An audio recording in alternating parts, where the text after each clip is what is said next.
এই মুহূর্তে যে ব্রেকিং নিউজের দিকে নজর রাখবো, দ্বিতীয় দফায় চূড়ান্ত বাহিনীর রূপরেখা নির্দিষ্ট করলো কমিশন। আপনাদের আরো একবার জানিয়ে রাখি, দ্বিতীয় দফায় চূড়ান্ত বাহিনীর রূপরেখা নির্দিষ্ট করলো কমিশন। দ্বিতীয় দফায় মোট 299 কোম্পানি বাহিনী থাকবে রাজ্যে, 272 কোম্পানি বাহিনী নিয়ে নির্বাচনের সিদ্ধান্ত। আমরা কথা বলবো আমাদের প্রতিনিধি বিট্টুর সঙ্গে। বিট্টু, বাহিনীর রূপরেখা অর্থাৎ দ্বিতীয় দফায় চূড়ান্ত করা হয়েছে, কত বাহিনী থাকবে তোমার কাছ থেকে বিস্তারিত জানতে চাইবো।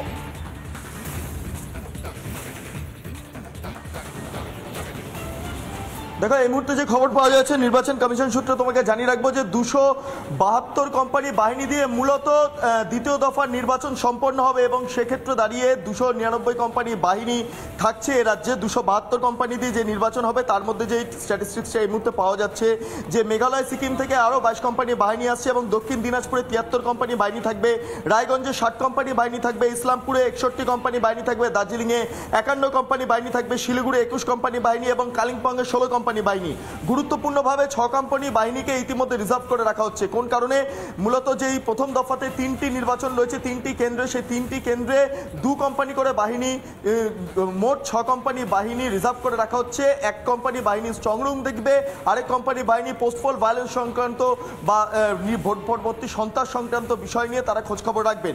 এবং অন্যদিকে দাঁড়িয়ে তৃতীয় দফার যে নির্বাচন তার জন্য কনফিডেন্স বিল্ডিং এবং রুটমার্চ সংক্রান্ত কিছু বাহিনী ইতিমধ্যে মোতায়েন করছে কমিশন। যেটা জানা যাচ্ছে মালদার ক্ষেত্রে 3 কোম্পানি, মুর্শিদাবাদের ক্ষেত্রে 3 কোম্পানি, জঙ্গিপুরের ক্ষেত্রে 3 কোম্পানি, কৃষ্ণনগরের ক্ষেত্রে 1 কোম্পানি বাহিনী মোতায়েন করা হচ্ছে। কমিশন সূত্রে খবর, এই মুহূর্তে 100% বুথে বাহিনী থাকছে, অর্থাৎ 100% বুথে বাহিনী এবং 100% বুথে ওয়েবকাস্টিং এবং সিসিটিভি ক্যামেরা লাগানোর ব্যবস্থা ইতিমধ্যে করা হচ্ছে। অর্থাৎ সামগ্রিকভাবে 299 কোম্পানি দ্বিতীয় দফার নির্বাচনে সামগ্রিকভাবে গোটা রাজ্যে থাকবে, যার মধ্যে 272 কোম্পানি বাহিনীকে ব্যবহার করা হবে দ্বিতীয় দফার নির্বাচনের ক্ষেত্রে। কমিশন সূত্রে এইমাত্র খবর মিলল, তার কারণ কিছুক্ষণ আগে কমিশনের তরফে চূড়ান্ত বৈঠক হয়, যেখানে নির্বাচনের যারা আধিকারিকরা রয়েছেন তাদের পাশাপাশি যারা সেন্ট্রাল ফোর্সের আধিকারিকরা রয়েছেন, নোডাল অফিসার রয়েছেন এবং পুলিশ অবজারভার, জেনারেল অবজারভার, তাদের সঙ্গে বৈঠক হয়।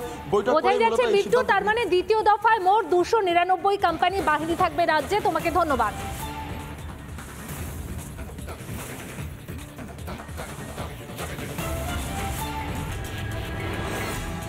তৃণমূল ও বিজেপি প্রার্থীর বাগযুদ্ধ, আর তা ঘিরেই জমজমাট বর্ধমান দুর্গাপুর কেন্দ্র। নিশ্চয়ই বুঝতে পারছেন কাদের কথা বলছি, দিলীপ ঘোষ আর কীর্তি আজাদ। ফের দিলীপ ঘোষকে পাগল বলে কটাক্ষ করলেন তৃণমূল প্রার্থী কীর্তি আজাদ, পাল্টা দিলেন দিলীপ ঘোষও।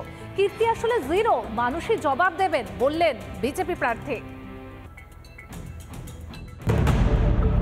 ঘোড়া মহিষাসুর স্টিক থেকে পাগল ছাগল, ভোট ময়দানে কথার লড়াইয়ের পারদ চড়ছে বর্ধমান দুর্গাপুর কেন্দ্রে। একদিকে কীর্তি আজাদের মন্তব্য, পাল্টা তুলোধনা করতে ছাড়ছেন না দিলীপ ঘোষ। আজও দিলীপ ঘোষকে পাগল বলে কটাক্ষ করলেন কীর্তি আজাদ, পাল্টা কীর্তিকে জিরো কটাক্ষ দিলীপের। ये मिदनापुर में कुछ नहीं किया था तो ये यहाँ वापस आ गए। यहाँ क्यों आए हैं? इनका सिर्फ यही काम है कि कभी डंडा लेकर के कुकुर भगाओ, कभी त्रिशूल लेकर के देश को, लोगों को बहकाओ। रिपोर्ट कार्ड लाए ना, इन विषयों पर बात करें ना, तो कभी त्रिशूल कभी डंडा, पागल आदमी। ইতিহাসকে আমি কথা বলি না, উনি আমাকে নিয়ে কথা বলে। যা জিরো তার পজিটিভ আর নেগেটিভ কি? জিরো জিরো আছে, কেন বর্তমান লোক ওনাকে ভোট দেবে? উনি কি থাকবে না কেন? দেখেছেন বাইরের লোক কে দেবে? আজকে তো ভালো ব্যাটিং বা বোলিং করলেন। আমি সবসময় করি ব্যাটিং বোলিং, সেজন্য আমার সামনে কেউ আসে না। চতুর্থ দফায় বর্ধমান দুর্গাপুরে লোকসভা ভোট। ভোটের আগে শাসক দলকে গরমাগরম দাওয়াই দিলেন বিজেপি প্রার্থী দিলীপ ঘোষ। বুথে বিজেপি কর্মীরা শুধু বসবেই না, বুথ সামলাবে, হুঙ্কার বর্ধমান দুর্গাপুরের পদ্ম প্রার্থীর। সাফাই নিয়ে তৈরি কীর্তি আজাদও। টিএমসির কোথাও সংগঠন নাই, গুন্ডা আছে আর পুলিশ আছে। দিলীপ ঘোষ যে বুথে যাবে ওখানে 10টা লোক আমার বেরোবে। গতবারে বুথে মার খায়নি, বুথের পরে গন্ডগোল হয়েছে, এবারে সেটা হতে দেবো না। দিলীপ ঘোষ এসছে তো বলে দেবেন ওদেরকে, দিলীপ ঘোষ যেখানে যায় সেখানে মূল শুদ্ধ উপড়ে ফেলে, নাহলে মেদিনীপুরে ফোন করে নিতে পারবে। लोगों को बहकाओ, कभी कुछ बोलो कि बिहारी है इसको मार के भगा देंगे, टांग तोड़ देंगे। ये भाषा बंगाल के भद्र लोगों की नहीं है। तो यहाँ बंगाल में रह के मेहनत मजदूरी करते हैं, उनको क्यों विस्थापित करने का प्रयास किया जाता है? इन सब पर बातें करें ना। সোমবার বর্ধমানের সদরঘাটে যান দিলীপ ঘোষ। এরপর দলীয় কর্মী সমর্থকদের সঙ্গে নিয়ে হাঁটেন ও জনসংযোগ করেন। পাশাপাশি ব্যাট হাতে মাঠে ছক্কা হাঁকান দিলীপ ঘোষ।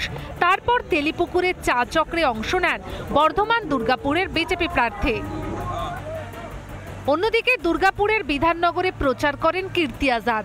কখনো পায়ে হেঁটে, কখনো হুড খোলা জিপে প্রচার করেন বর্ধমান দুর্গাপুরের তৃণমূল প্রার্থী। রমেন মজুমদার ও সন্তোষ দাসের রিপোর্ট, রিপাবলিক বাংলা।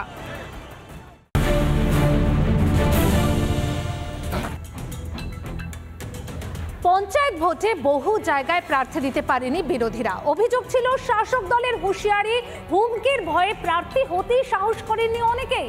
এখন পঞ্চায়েত ভোট নয়, তা বলে হুমকি কিন্তু থেমে নেই। এবার আরো ভয়ানক, এবার ভোট চাইতে এলে মার চালাকার ঝাঁটা দিয়ে মেরে বঙ্গোপসাগরে বিরোধীদের প্রচারকারীদের ছুঁড়ে ফেলার নিদান দিলেন বসিরহাটের এক তৃণমূল অঞ্চল সভাপতি। বিজেপির যদি কেউ ভোট এখানে চাইতে আসে, সিপিএম এর যদি কেউ ভোট চাইতে আসে, কংগ্রেসের যদি কেউ ভোট চাইতে আসে, আমি বলে দেবো মা বোনেরা আপনারা ঝাঁটা নিয়ে দাঁড়িয়ে থাকুন।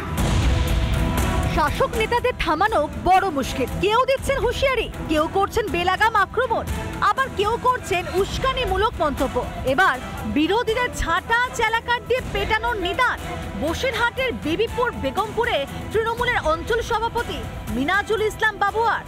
বিজেপির যদি কেউ ভোট এখানে চাইতে আসে, সিপিএম এর যদি কেউ ভোট চাইতে আসে, কংগ্রেসের যদি কেউ ভোট চাইতে আসে, আমি বলে দেবো মা বোনেরা আপনারা ঝাঁটা নিয়ে দাঁড়িয়ে থাকুন। আর যুবক ভাইদের বলবো আপনারা চালা নিয়ে দাঁড়িয়ে থাকুন। ওদেরকে একেবারে এমন ভাবে মারতে হবে বঙ্গোপসাগরে তাদেরকে তাড়িয়ে একেবারে এখান থেকে ফেলে বিদায় করতে হবে। বসিরহাটে তৃণমূল প্রার্থী হাজী নুরুল ইসলামের সমর্থনে নির্বাচনী সভায় এমনই হুমকি শোনা গেল তৃণমূলের অঞ্চল সভাপতির গলায়। আর এই নিয়ে তাকে প্রশ্ন করায় নিজের কথায় অনড় মিনাজুল। এই কথাটা আমার আরও 2-4 বার বলার দরকার ছিল। তার কারণ বাংলার জননেত্রী মমতা বন্দ্যোপাধ্যায় তিনি ভোট নির্বাচনের আগে বা ভোটের আগে তিনি যে কথাগুলো দেন সে কথাগুলো রাখেন। তৃণমূলের উস্কানির জবাব বসিরহাটের মানুষ দেবে, মন্তব্য বিজেপি। এই উত্তর 24 পরগনা তৃণমূল কংগ্রেসের সবথেকে বড় নেতা জ্যোতিপ্রিয় মল্লিক তিনি কিন্তু রেশন দুর্নীতির মামলায় জেলে। এই বসিরহাটের বাদশা তার অবস্থা কি আপনারা দেখতে পাচ্ছেন। তাই বিজেপিকে বেশি ধমকানি চমকানি দিতে আসবেন না। এই লোকসভা নির্বাচনে আপনাদের দুর্নীতি করেও এই গলাবাজির জবাব বসিরহাট লোকসভার মানুষই দেবে। ভোটের আগে ধমক চমকে রাজনীতি করতে ব্যস্ত তৃণমূল। ভোটের পর কি হবে তা নিয়ে শঙ্কায় বিরোধীরা। বসিরহাট থেকে অর্ণব মৈত্রের রিপোর্ট, রিপাবলিক বাংলা।